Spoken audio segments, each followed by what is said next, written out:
Bienvenidos a un nuevo episodio de Charlas Forbes, Ideas en tiempos de crisis. Y esta vez vamos a hablar sobre el retail, de cómo ha estado este sector tan importante de consumo masivo en el país y en Latinoamérica. Para ello invitamos a Giovanna Márquez, es la directora de la vertical de retail de Nielsen en Latinoamérica, que nos va a comentar sobre cuáles son las tendencias. Giovanna, muchas gracias por estar en Charlas Forbes. Y bueno, cuénteme cuál ha sido el balance del retail en esta pandemia. Creo que el negocio del retail ha salido favorecido en términos a que es de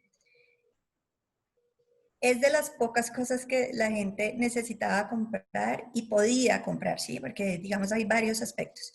Y bueno, y cuando hablamos de retail, pues también hay varios departamentos o diferentes tipos de productos de los que se pueden comprar. Yo me voy a enfocar mucho hablando del consumo masivo sobre todo, porque si lo ves y viéndolo en las diferentes etapas que se han vivido de la cuarentena o del COVID, por decirlo así, como tú sabes, en Nielsen definimos 6 etapas en donde ya prácticamente estamos todos migrando de la quinta a la sexta, que era pues la vida en aislamiento, a esa transición ahora a lo que llamamos va a ser el nuevo normal.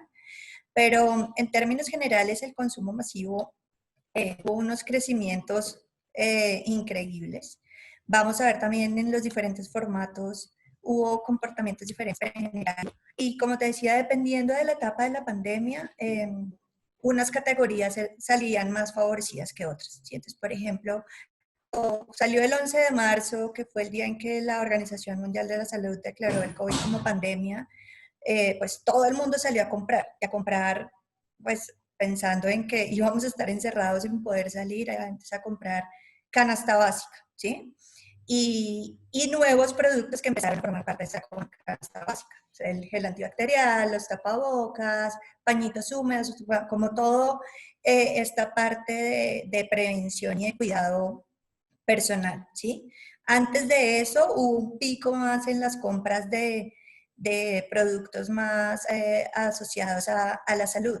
Entonces, vitaminas o algún tipo de ingrediente o productos que te ayudaran a proteger tu sistema inmunológico ya cuando es pandemia es a mantenerte limpio, aislado y mantener tu familia protegida, ¿sí? Y con un buen bienestar. Y mucha canasta básica, ¿sí?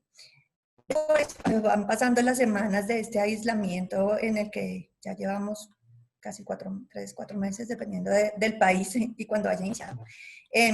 También vimos diferentes dinámicas de diferentes categorías. Entonces, pues, eh, categorías como en repostería de repente tuvieron un pico porque, pues, o las personas lo usaban como parte de entretenimiento, pues si no podían salir a comerse un helado o hacer algo así, pues hacían un postre en casa, o muchos también lo utilizaron como una fuente de ingreso y un nuevo negocio, pues para poder mantener algún tipo de ingreso dentro de su hogar, ¿sí?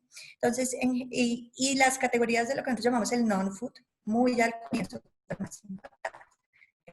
hablemos de sin IVA, pues eso puede explicar un poco por qué se dio ese pico y de pronto esa respuesta en ese momento. Categorías de electrodomésticos muy impactadas, electrónicos grandes, pequeños, televisores, etcétera, pues muy impactadas porque las personas estaban enfocadas en lo que llamamos nosotros canasta básica. ¿Sí? Bueno, esta tendencia se mantuvo, Giovanna, por toda la región o Colombia tuvo una particularidad. Mira, nosotros desde Nielsen hicimos un análisis de cómo fue esa tendencia de consumo en las diferentes semanas COVID, por decirlo así. Y lo que hicimos fue llevar todo a una semana cero para hacer comparables los países, incluso a nivel mundial, ¿sí?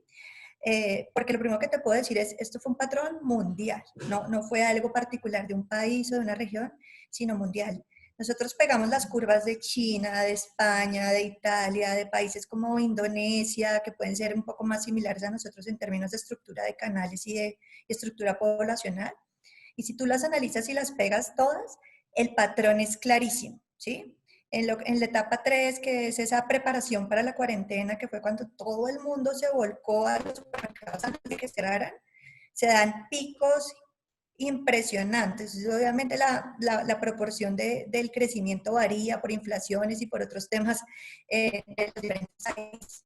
El patrón es clarísimo. O sea, Colombia no fue la excepción y Latinoamérica no fue la excepción en términos de la respuesta que se vio. Ahora, se dieron esos picos en esas semanas. Después se ve una desaceleración en términos de que las personas no siguieron comprando al mismo ritmo porque llenaron los hogares de productos, ¿sí? Entonces, al típico ejemplo del papel higiénico que todo el mundo al comienzo decía, se acabó, se desabasteció, Dios mío, ¿qué vamos a hacer? Pues claro, el papel higiénico tuvo un pico gigantesco, pero pues el hecho de que tú compres más papel higiénico no quiere decir que vayas a gastar más papel higiénico, ¿sí? Entonces son categorías que después ya nivelan o incluso se ven en algunas semanas de crecimientos de compra, pues porque tienes un lugar completamente abastecido, y eso por decir un solo ejemplo, pero así pasó con muchos otros productos, ¿sí? Y lo que vemos hacia adelante, en lo que llamamos este nuevo normal, cuando analizamos cifras de China o de Europa, que digamos va adelante de nosotros en la curva de COVID, es que se empieza a dar una recuperación paulatina, ¿sí? En la medida en que también, pues, en la medida y en la velocidad en que también las economías se vayan abriendo. Bueno, entonces, en tema de consumo masivo, Giovanna, en abril empezaron a abrir como los sectores con construcción, con manufactura, etcétera. ¿Esto sí ha tenido impacto en el consumo? Esta reapertura gradual que ha hecho el gobierno más los alcaldes locales, ¿sí ya se puede ver algo de eso? Pues mira, más que en consumo masivo, porque lo que te digo, consumo masivo lo que tuvo fue un pico muy grande de abastecimiento y que ya después se fue regularizando en la medida en que uno también se acostumbraba a esta nueva realidad. Entonces ya no vas y compras, no sé, 3 kilos de arroz, sino ya vuelves y compras el kilo, etcétera. Donde yo creo que ha favorecido más estas aperturas de nuevas o las 43 excepciones del COVID que puso el gobierno en Colombia, es para esas categorías non-food que yo te decía que fueron las más afectadas en las primeras semanas de aislamiento, más hacia el lado de electrodomésticos, textil, entretenimiento, etcétera. Aunque entretenimiento, videojuegos, etcétera, fueron una de las categorías que tuvieron un pico increíble durante esas primeras semanas. Bueno, antes de ir al futuro de lo que le espera al retail, hay unos temas que sí quisiera hablar contigo en tema, las lecciones que deja el día sin IVA, Giovanna. Sí. Eh, ¿Qué vimos nosotros? Pues está el 19 de julio y hubo un poco de gente comprando televisores, un poco lo que hablabas ahorita, non-food, Sí. ese tipo de cosas, de irse un poco, claro, un poco desordenado. Se están tomando las medidas para ajustar el 3 de julio y el 19 de julio más cosas, pero yo quiero saber cuál es la lectura que haces de ese comportamiento del consumidor cuando les abren la llave de esa manera después de estar en cuarentena tantos meses. Pues mira, lo que hemos visto también desde Nielsen y hemos analizado lo que es el post pandemias en diferentes momentos de tiempo, y si me dejas tomar como referencia China nuevamente, lo que pasó después del SARS o después del desastre de Fukushima, etcétera, o lo mismo, o lo que pasó recientemente con el COVID. La respuesta que va a tener el shopper, creo yo, va a depender de qué tan pronto o qué tan tarde se reactive esa vida cotidiana, ¿sí? Entonces ahí dentro de Nielsen también tenemos un estudio muy interesante que cuando quieras lo podemos discutir, que digamos en inglés es Rebound, Reboot y Reinvent, que lo que quiere decir es, entre más se demore, más tiempo nos demoremos aislados, pues va a ser más fácil o más difícil retomar la economía o el way of working como veníamos trabajando los negocios, o los vamos a tener que reiniciar, o definitivamente si se va a expandir mucho, se va a tener que reinventar. Y a tu pregunta concreta de lo que yo creo que pasó el día sin IVA, sin entrar a calificarlo, porque creo que es una buena iniciativa para incentivar la economía, una buena iniciativa para que el comercio más afectado pueda volver a retomar y que finalmente la economía que somos todos los compradores podamos salir y volver a empezar a mover el tema. Eh, pero para mí la respuesta que dio ese shopper fue precisamente un shopper que estuvo muy reprimido, no me gusta utilizar la palabra reprimido, pero pues guardado, y de repente le dieron toda la libertad y no la supo utilizar. Porque más allá de la norma, de que la norma fuera buena o mala, pues la responsabilidad es del que no cumple la norma, ¿sí? Entonces, pues seguramente vamos a ver qué van a pasar en los días sin IVA que vienen, que como comentas, se están estudiando mucho más a fondo, pero pues también está en cada uno de los colombianos que van a tener el derecho a ir a comprar sin IVA, el que eso sea, continúe siendo un buen paliativo financiero. Bueno, Giovanna, en el tema de, digamos, de psicología del consumidor, ¿ves algo para estos días sin IVA? Es decir, se puede hablar de profundizar un poco de ese tema. Si se habla de que estuvieron reprimidos y tienes esa necesidad de comprar cosas, eso se estudia, eso lo han visto ustedes como un tema más sociológico y psicológico del consumidor. Pues mira, desde Nielsen hablamos mucho de data dura, ¿sí? Con números de lo que pasó exactamente. Entonces, digamos, no hemos hecho un par de estudios desde el punto de vista neurológico y también hay material disponible. Pero digamos, ahí sí lo ves desde la dinámica del shopper y de los cambios a los que estuvieron o los que vimos en estas últimas semanas. Ahí en el mindset del comprador pasaron varias cosas. Lo primero es que tuviste que hacer un ajuste al gasto. Entonces, lo que te decía, al comienzo también la incertidumbre, no sabías qué iba a pasar con tu trabajo, muchas personas pues quedaron sin ingresos, etcétera. Entonces, se da un ajuste del gasto. Eso obviamente, como te mencionaba, hace replantear completamente su concepto de canasta básica, ¿sí? Y la canasta básica no necesariamente son solo arroz, lentejas y leche, no, o sea, es qué es esos productos que sí o sí necesitas para tu estilo de vida, de acuerdo a tu estilo de vida, para mantener y garantizar. Hubo un punto muy interesante, y no lo comenté antes, y es replantea su atención al precio y a la promoción. Si tú veías y analizabas y hacías búsquedas o ves cómo se dan las búsquedas en Google, de conceptos asociados a las compras, eh, precio y promoción siempre salían altísimos, ¿sí? Antes de esto las personas siempre estaban buscando precio, siempre estaban buscando promoción, ta, ta, ta.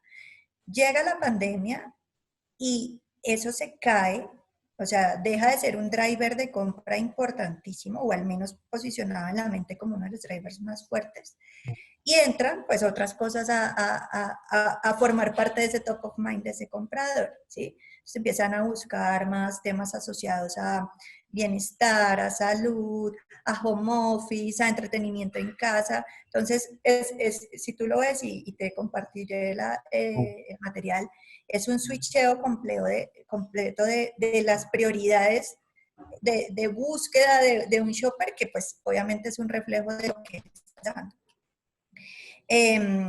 Y también eso pues marca una diferencia clara en la preferencia de los productos.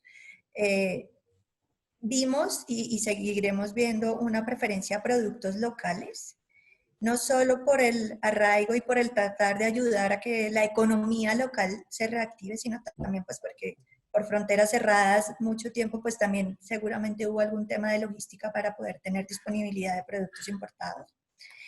Y definitivamente todo esto hace que resetee su relación con las marcas o con los productos o con las categorías. Entonces, nuevamente, sin ser socióloga ni experta, creo que desde los números duros que vemos en Nielsen, sí vimos un cambio completo no solo en la dinámica de consumo, sino en los hábitos como tal del shopper a los que por lo que se vieron expuestos en estos momentos de aislamiento. Tomás, tocas un tema muy interesante que es ahora hay empresarios colombianos que están haciendo una especie de campaña de colombiano compra colombiano, ese tipo de cosas. Vemos en Arturo Calle, en otras empresas de estas. Y siempre mi pregunta es si el consumidor colombiano ¿tiene esa tradición de comprar colombiano o ustedes cómo ven esta campaña y cómo cala o si la pandemia dio el giro hacia eso? No, mira, yo creo que nosotros, pues si tú ves el mix de productos, acá seguimos comprando mucho producto local. Ahora, o sea, productos de multinacionales, pues desde chiquita yo he crecido con muchas marcas que son de multinacionales, uno ya las considera como propias, entonces no podríamos decir que son productos no locales, ¿sí? Porque ya son marcas arraigadas al consumo y a la mente del comprador. Sin embargo, yo creo que ahorita sí, pensando sobre todo en la responsabilidad social, ¿sí? Y esto es un punto de vista muy personal. Eh, Uno lo ve y es, no, cómprale a tu vecino, cómprale a la tiendita de acá, cómprale al pequeño empresario que hace textil, estuvo cerrado 4 meses, entonces creo que ahí hay una, no solo por una campaña, sino creo que sí hay un sentimiento colectivo de ayudarnos entre nosotros, nuevamente, con ánimo de que se reactive la economía, porque la economía no, la economía somos todos, no solo las grandes multinacionales, sino todos los que estamos moviendo este aparato económico en el día a día. Antes de hablar de ya el tema final de qué espera el consumidor del futuro, o qué ustedes qué ven que va a pasar para Sí. el consumo masivo, sí me gustaría hablar sobre el tema de ese engranaje que están haciendo las empresas colombianas o de Latinoamérica en el tema digital. Este día sin IVA que hablamos ahora, pues puso a prueba ese tema. O sea, hubo plataformas que definitivamente mandaron un mensaje a sus clientes y dijeron, yo no alcancé a ponerme a punto a ese mundo, lo que deja unos interrogantes gigantes de fuertes plataformas, hipermercados, papelería, etcétera, que no han logrado meterse en este cuento digital. ¿Ustedes cómo ven esa transformación? Si esto lo aceleró, como dicen, pero digamos si estamos preparados para ese consumidor digital del comercio electrónico, etcétera. Mira, si tú me preguntas, ni siquiera fue el día sin IVA. El COVID yo creo que fue uno de los grandes drivers de aceleración digital en el mundo y obviamente en nuestro país y en nuestra región. Um, y es uno de los retos grandes que tuvieron nuestros clientes. Nosotros le hicimos una entrevista a más de 80 retailers en la región, en Latinoamérica, en el momento en que estábamos empezando como a vivir el aislamiento de, bueno, ¿cuáles son los retos más grandes que han tenido? Y digamos que se pueden resumir en dos grandes cosas. Lo primero es cómo es una cadena de abastecimiento frente a una demanda súbita e inesperada y manteniendo y enmarcado obviamente en todas las medidas de bioseguridad que ahora implica esta nueva realidad. Y lo segundo, el tema de aceleración digital. Yo te puedo decir que en la región muy pocos y parte de lo que les preguntamos y fueron súper abiertos, creo que solo el 5% respondió que estaban preparados para ese volumen de demanda de sus canales digitales en su momento. Pero lo que sí es de admirar y de aplaudir y de reconocer es que desde ese entonces la aceleración digital y la transformación digital que tuvieron todos los retailers fue abismal. Yo te puedo decir que vi planes estratégicos de aceleración digital que habían plasmado para ejecutar en 2 años y los ejecutaron en semanas, ¿sí? Realmente fue supremamente agresiva la respuesta para estar listo con la única opción que tenía el shopper para poder entrar a sus tiendas. Y era, quiero que siga comprando en mis tiendas, pues tengo que dar la opción digital, quedarme fuera del juego. Entonces creo que en ese aspecto, incluso formatos cuyo posicionamiento no tenía esto como parte de su estrategia, lo hicieron y hoy están participando de ese juego y creo que lo están haciendo bien. Ahora, en el día sin IVA, obviamente hubo 1 millón de temas adicionales, pero es que tengamos en cuenta que es que era, ni siquiera era como antes, que era, ahora vas a estar en unas semanas guardado, no es, ahora vas a tener un día para comprar. Entonces, pues, la compra que está repartida en diferentes días o incluso en diferentes semanas de toda la población colombiana, se abocó toda en un solo día. Entonces, creo que fue un segundo pico que vivió el retail y nuevamente, porque fue una demanda súbita e inesperada. Entonces, Bueno, yo, hay aprendizajes de lado y lado, obviamente todavía hay retos, hay temas que deben ajustar, pero yo sí es de las cosas que más admiro y aplaudo al retail porque ya. Joana, aprovechemos este espacio para algunas recomendaciones, no sé, desde su punto de vista de que ha estudiado tan profundamente el tema del retail, ¿qué errores y qué cosas hacer ahorita en esta nueva normalidad para el retail? Ya aproximándonos al tema, ya que nos digas qué va a pasar hacia el futuro. Pues mira, una de las cosas que más vimos que tuvieron que aprender los retailers y nuevamente, o sea, ante un tema súper coyuntural como fue esto,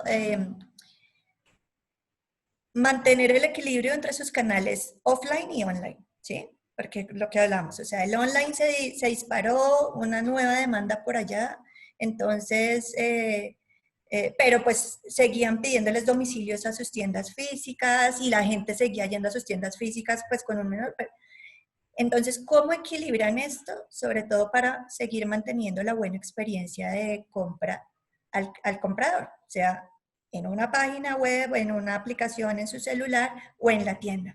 Y ahí hay muchos temas que es que uno desde afuera lo ve muy fácil, pero es realmente complejo, sobre todo el tema logístico, para atender y mantener balanceado eso. Entonces, el mejor ejemplo que te puedo dar es cuando tú estás comprando online, no sé, en una aplicación y te muestran que físicamente el inventario está, pero alguien lo está en ese momento cogiendo y poniéndolo en su carrito de compra. Entonces, cuando ya van a armarte tu domicilio, ese inventario ya se desapareció. Y eso creo que fue una de las primeras cosas más complejas que vivió el retail y que no solo impactaba pues al final el año de la obra, sino la experiencia como tal que te decía, y por eso también hubo gente que decía, no, horrible, no me ha llegado el pedido. No fue solo en Colombia, no fue solo en la TAM, China, 2 semanas para que te llegara un pedido online, o sea, 10 días fue como el promedio de delivery. Y para eso, por ejemplo, una de las cosas que implementaron los retailers es lo que llamamos los dark stores, ¿sí? Que Ujú. son como tiendas físicas, pero que están cerradas únicamente para servir la demanda del canal online y no entorpecer la experiencia de compra pues, tanto del que está comprando acá como del que está comprando allá. Entonces, es Pero, solo como uno de los ejemplos de muchas de las cosas que se pueden aprender y sobre todo de la resiliencia de verdad que han tenido el canal en general, porque a sus clientes ofrecer esa seguridad y esa tranquilidad de que si vas, pues puedes ir y comprar con tranquilidad, obviamente tú cumpliendo con tu etcétera, pero supremamente importante. para terminar esta charla, y muchas gracias, Joana, por tu tiempo, no sé si me puedes resumir como en los 3 o 4 retos que tiene el retail de aquí en adelante. Es decir, podemos ver que los retail ya esto aprendieron y se van a volcar al tema digital, por ejemplo. Sí. No sé si es muy exagerado decirlo en este momento, si algunas tiendas podrían desaparecer, ya no van a tener 10 tiendas, sino no, voy a enfocarme mitad físico y mitad internet, o van a crecer nuevos retailers solamente digitales. Yo creo que hagamos un poco de futurología, Joana. Bueno, lo primero es, la tendencia digital es clara y llegó para quedarse, pero ten en cuenta que en nuestro país, en general la región, por la estructura socioeconómica que tenemos, más de la mitad de la población no compra en grandes superficies, sino en la tienda de barrio, en otro tipo de canales más tradicionales, como los llamamos nosotros, y no va a desaparecer, eso va a seguir pasando, obviamente se va a tener que reinventar y adaptar y garantizar y ofrecer ese bienestar y esa tranquilidad que te decía yo que como shoppers todos vamos a estar buscando. Pero digamos, ese tipo de canal va a seguir existiendo, porque además es el sustento de la mitad de la población de nuestro país. En cuanto a la parte digital, como te decía, sí llegó definitivamente para quedarse.